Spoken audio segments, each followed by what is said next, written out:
Hello everyone, welcome to my channel. If you're new here, my name is Abigail, and I kind of wanted to take you along with what a day in the life for me is like with having a digestion issue. Um, so, with having a digestion issue, I eat smaller, more frequent meals, I take medication, I actually go to a nutritionist to help me figure out what kinds of foods would be the easiest on my stomach. Um, so I just kind of want to show you what a day is like in my life of having that.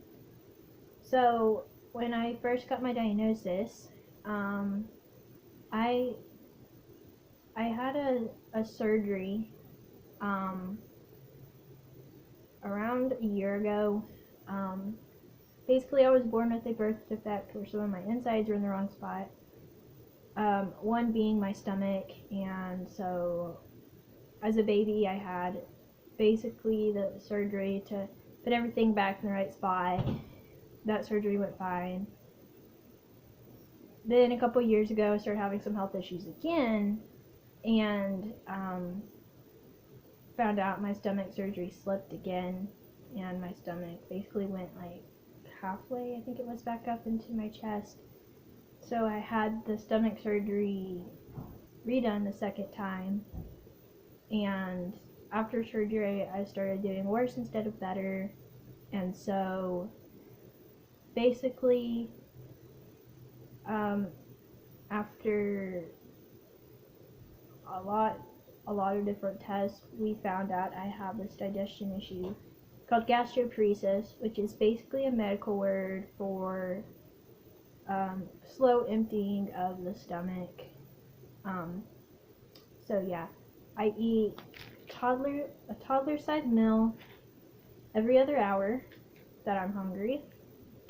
I also have like a protein shake once a week, and I'm also very small, so I my nutritionist helps me um, find foods that are good on my stomach that I can eat to help me not lose a whole lot of weight. Um, my size is because of the surgery I had to have because of my birth defect, but because I'm like around 100 pounds, we don't want me losing a whole bunch of weight. So that's kind of the story of what's going on here, and why all of this happened and all that. The surgeon, he didn't mean to, but he accidentally hit a nerve in my stomach, and that's what caused gastroparesis that I've had for about a year. So I thankfully I can still have like my coffee and stuff. I mean, I try to share the positive on this page as well as the harder things. I have had to give up a lot of my favorite things, like soda. I wasn't a big soda drinker before, but I like the only soda that I really even liked was like Sprite, 7 Up, or root beer. But um, I can handle no soda now. But I can still have like sweet tea and stuff like that. But I've had to give up things like popcorn and harder to digest foods, which have been kind of hard. But um,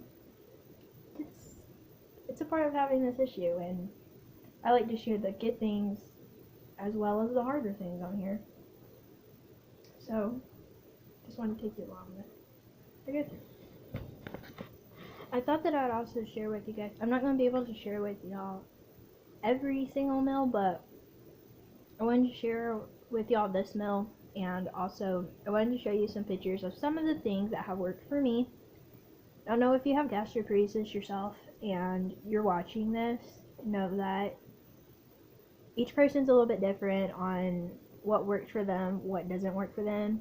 For example, I think it was shortly after my diagnosis, I found out online that rice worked really, really well for people with gastroparesis, and I tried it, and it was one of those foods that made me super sick. It was like one of the worst foods so far. So just know that if these foods might work for me, they might work for you, they might not. These are some of the foods I've had before that have worked for me. Here's one. So this is a Boff House Farms apple, and I can't think of what those other fruits are called, but yeah, this the Boff House Farms, the fruit ones are like the chocolate ones, chocolate shakes. They seem to do well with me, and they're actually really good. I really like how they taste. So that's basically what it's like living with gastroparesis. Just eating smaller, more frequent meals. Really being careful what I eat. Whenever I do eat a new food, I do eat it with caution. Like, know that it could make me sick. But thankfully my nutritionist is really good and really helps me with that, and helps me figure out what I can and can't eat. And it's not necessarily that you can't eat it, it's just if you eat something that's harder to digest, such as like popcorn or something like that, whenever you have a slower digestive system, things can make you sick more easily.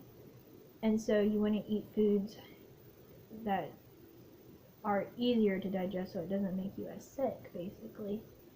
And like, for example, like on chips, I eat the baked kind, or these are the thin and crispy, I think is what they're called.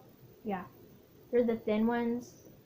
I don't like to eat any kind of greasy chips. Any kind of like real greasy food I try to stay away from. As far as fast food goes, I can't handle a lot of fast food. A lot of times I'll have like a grilled chicken strip sandwich if I have fast food. Or sometimes I'll have Subway. I'll get a Subway sandwich with no vegetables. And then for the chips, I'll do like baked Lay's, because I can have the baked chips.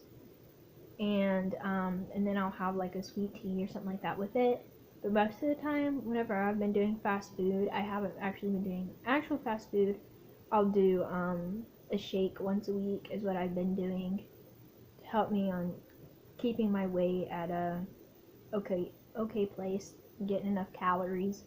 So yeah, that's basically what it's like living with a digestion issue, and trying to stay as positive as I can, and sharing that with you guys. And also, I do wear some wristbands a lot of times, but sometimes, like right now, I'm not wearing them. I don't wear them all the time at home, but a lot of times if I'm going somewhere, I'll wear my wristbands. Just, it's that extra thing to help with nausea. So, anyways, thank you all so much for watching, and I'll see y'all all next time. Bye, everyone.